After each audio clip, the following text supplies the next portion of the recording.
Sanma şeyda bu gönlüm tefre sultanım seni. Ey güzel keşke kızı kıydım ben cemaline.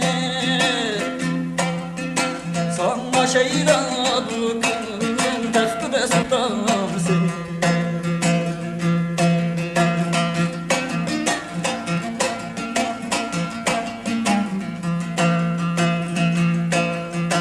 Örgüleyti kençimen dupan bilen bul keşti diye.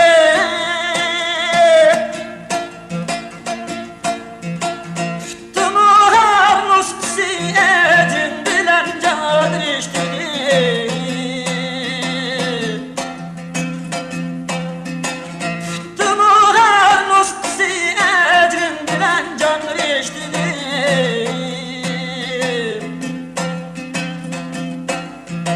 Bağlı aldın mihrin bilen şur iştige.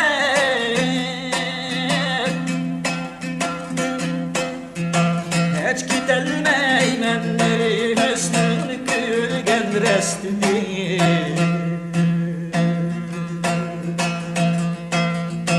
Hiç gidelmeymen hüsnünü gülgen restini.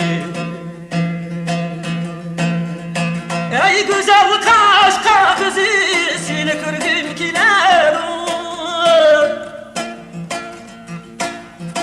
Boylarından tül tumak örüldüm kilerim.